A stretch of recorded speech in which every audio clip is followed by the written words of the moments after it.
धाराशिव जिल्ह्यातील धाराशिव नगरपालिकेची निवडणूक चांगलीच चर्चेत असताना अर्ज दाखल करण्याच्या शेवटच्या दिवशी महायुतीतील जागा वाटपावरून भारतीय जनता पार्टी आणि शिवसेनेत वाद निर्माण झालाय। ऐन निवडणुकीच्या काळात महायुती विस्कटल्याने दुखावलेल्या शिवसेनेने स्वतंत्र लढण्याचा निर्णय घेतलाय। पाहुयात या स्पेशल रिपोर्टमधून।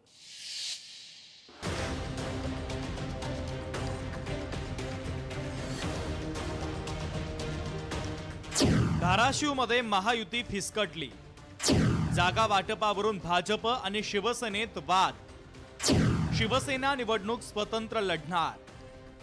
शिवसेनेचे 21 उमेदवार निवडणुकीच्या रिंगणात। धाराशिवमध्ये नगरपालिकेच्या निवडणुकीत शिवसेना आणि भाजपमध्ये जागा वाटपावरून वाद निर्माण झालाय। उमेदवारी अर्ज मागे घेण्याच्या शेवटच्या दिवशी भाजपनं पाठीत खंजीर खुपसल्याचा आरोप शिवसेनेच्या वतीनं करण्यात आला। जागा वाटपाच्या बाबतीत समतोल साधला नसल्यानं शिवसेनेनं आता स्वतंत्र लढण्याची भूमिका घेतली आहे। या ठिकाणी भारतीय जनता पार्टीच्या प्रमुख पदाधिकाऱ्यांनी आमच्या लोकांना फसवलं। त्यांनी आजपर्यंत देखील आम्हाला फॉर्म काढून देऊ, 10 जागा देऊ, 12 जागा देऊ, 8 देऊ अशी बोलणी केली, शेवट ठेवला आम्हाला। कारण त्यांनी सगळा प्री प्लॅन करून आम्हाला फसवायचा प्लॅनिंग केला होता। म्हणून माझा भारतीय जनता पार्टीच्या आमदारावर आरोप आहे, त्यांनी आमची फसवणूक केली, त्यांनी आम्हाला धोका दिलाय। म्हणून आता इथून पुढची लढाई त्यांची आमची भाजपच्या विरोधात आहे। भाजप आणि शिवसेनेमध्ये फूट पडल्यानंतर शिंदेंच्या सेनेच्या वतीनं महत्त्वाची बैठक घेऊन नगर परिषद निवडणुकीत 21 उमेदवार स्वबळावर निवडून आणण्यासाठी जिल्हा संघटक सुधीर पाटील यांनी दंड थोपटले। शिवसेनेच्या 21 उमेदवारांपैकी 11 उमेदवार निवडून आणायची जबाबदारी जिल्हा प्रमुख सूरज साळुंखे आणि जिल्हा संघटक सुधीर पाटील यांच्यावर आहे। 10 जागा निवडून आणण्याची जबाबदारी त्यांच्यावर देण्यात आली।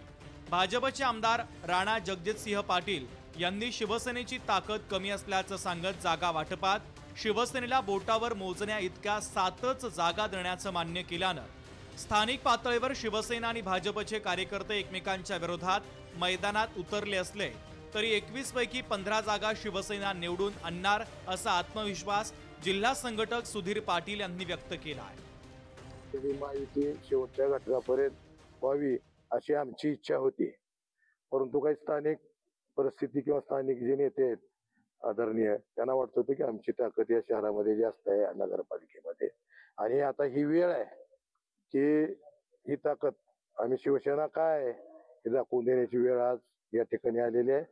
100% आम्ही 15 ते 20 मध्ये आमचे नगरसेवक निवडून येणार आहेत। धाराशिव नगर परिषद निवडणुकीमध्ये शिवसेनेचा नगराध्यक्ष पदाचा उमेदवार नसल्यानं भारतीय जनता पक्षाच्या नगराध्यक्ष पदाच्या उमेदवाराच्या प्रचारासाठी शिवसेनेचे कार्यकर्ते आता काय भूमिका घेणार याकडे सर्वांचं लक्ष लागलंय।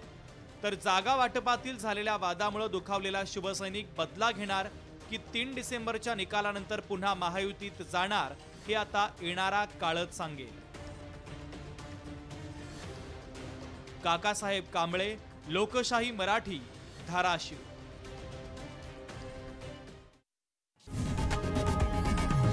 लोकशाही मराठी ऐका, पहा, जागरूक रहा।